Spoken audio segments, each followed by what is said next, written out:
Hi, I'm Alan Braverman from Washington University and St. Louis School of Medicine and Barnes-Jewish Hospital.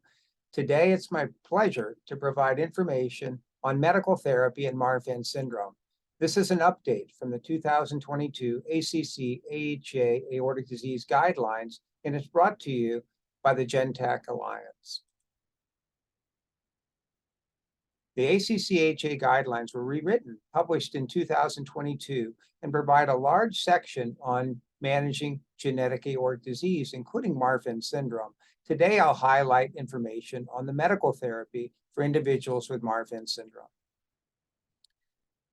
This study, a landmark paper published in 1994 by the group at Johns Hopkins led by Reed Piritz, demonstrated beneficial effect of beta blocker therapy in decreasing the rate of aortic root enlargement for people with Marfan syndrome, and led to its inclusion in the 2010 aortic disease guidelines, recommending beta blocker therapy for those with Marfan syndrome to reduce the rate of aortic dilation.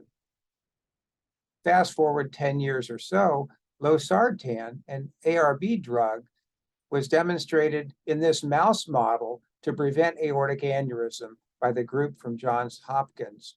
And this led to several randomized controlled trials of sartan therapy in Marfan patients. The largest of which, published in 2014, was a Pediatric Heart Network comparing atenolol to losartan in 600 individuals with Marfan syndrome treated with high doses of beta blocker versus standard doses of losartan. And this study demonstrated no difference in the rate of change of aortic root Z-score between atenolol-treated and losartan-treated patients. But importantly, the slopes of both treated groups was significantly less than zero, and that indicated a decrease in aortic root dilation relative to body surface area with either treatment. But important endpoints of aortic dissection, prophylactic root replacement, or death, or composite of these events didn't differ between the two treatment groups. In the Marfan-Sartan French Marfan trial and in the Spanish Marfan trial, there was also no difference in aortic root growth comparing a beta blocker to losartan over a 3-year study period. There were studies which looked at combination therapies in an open label study called the COMPARE study out of the Netherlands.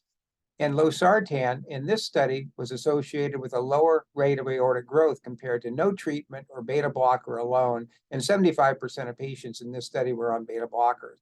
The AIMS trial looked at irbesartan use, and it showed a lower rate of aortic growth in those treated with irbesartan compared to placebo, and over half the patients were already on background beta blocker therapy. Alex Pitcher and colleagues that were participants in the multiple trials of losartan and other ARBs and beta blockers published this important meta-analysis looking at individualized patient data published in Lancet. And in people with Marfan syndrome, ARBs were demonstrated to reduce the rate of the increase in aortic root Z-score by about half, including those treated with a beta blocker.